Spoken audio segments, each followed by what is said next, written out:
Hey there, everyone. Welcome to episode 307 of the Building in Public series. Today is going to be a bit of a short update. I've only got a few things to talk to you guys about today.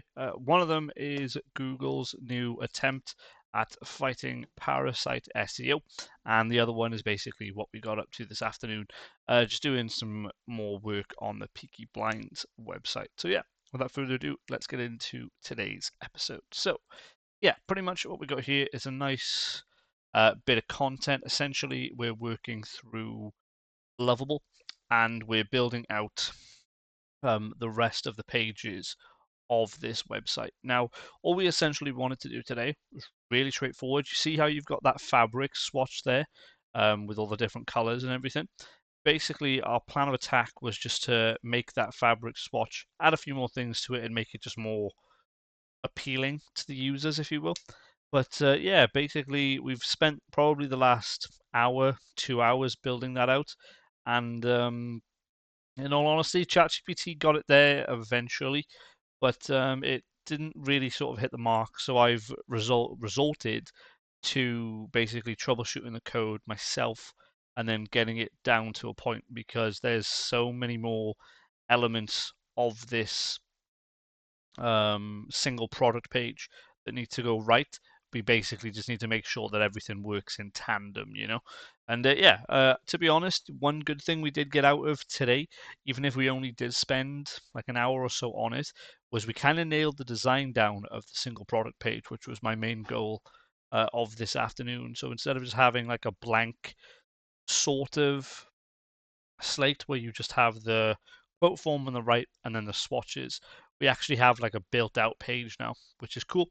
And basically, that kind of leaves us in a pretty good position because once we finalize that build process of the swatches and how the products look and how it gets the information in and everything, the rest of the page will just fall into place, you know.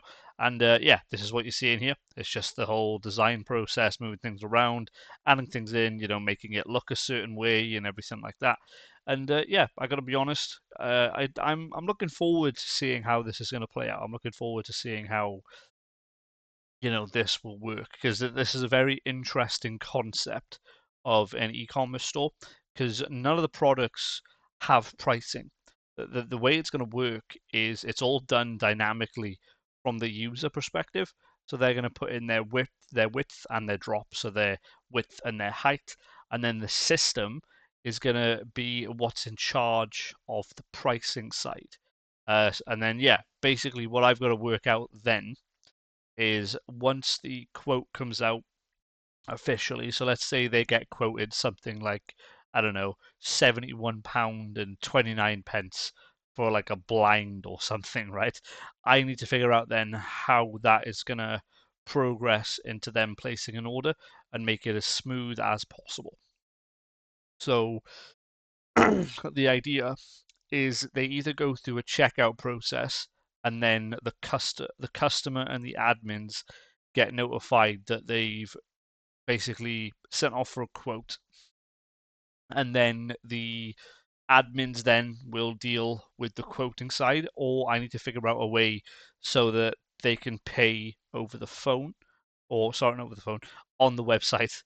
But the problem with that is you have to try and understand how that's going to work because if the pricing fluctuates constantly, then what could happen is that the admins are underpricing their stuff, which is a bit, which can be a bit of a disaster, especially if there's like massive price increases. So right now I'm just trying to navigate that as well as designing stuff. So I think where this is going to leave me, to be honest, is by tomorrow we'll probably have a finalized version to test, and then I'm just going to be asking questions. Then, essentially being like, listen, you know, we've got these problems to face. How are we going to overcome them? And hopefully, once we nail that down, we'll be good to go.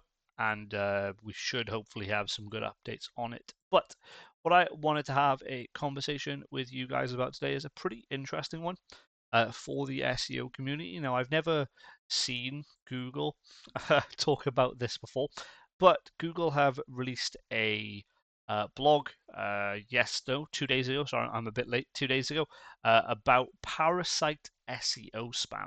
So let me just give you guys some context on what parasite SEO spam is.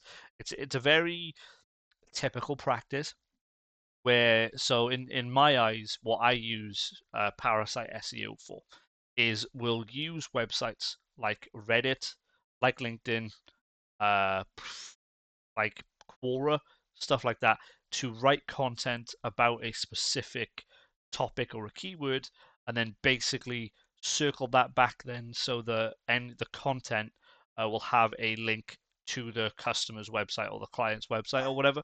And that's pretty much what Parasite SEO is in a nutshell. Right now, obviously, there's a lot more things to Parasite SEO.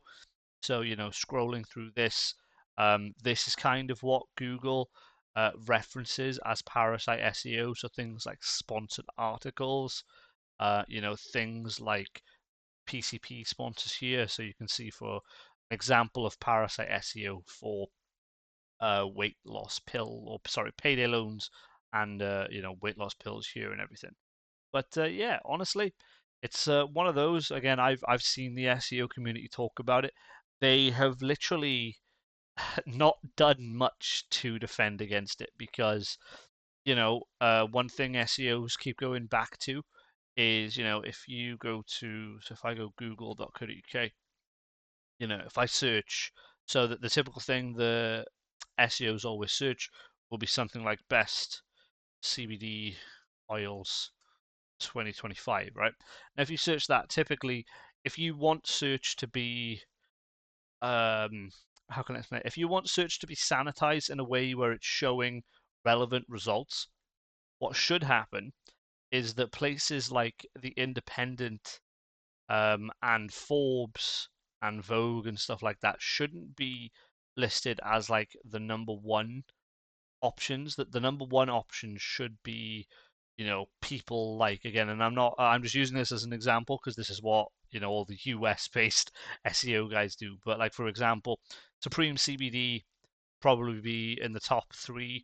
British cannabis, yeah, probably because it's more around the topic. But you can see, like, you know the Independent, right? The Independent shouldn't be classed as like a valuable source for it. I would say, because obviously it's not feeding the user the right thing, and this is kind of the argument when it comes to parasite SEO, because technically you could class the Independent as a parasite because it's not an actual website that, in like an SEO's perspective, would specialize as a as a person on that topic.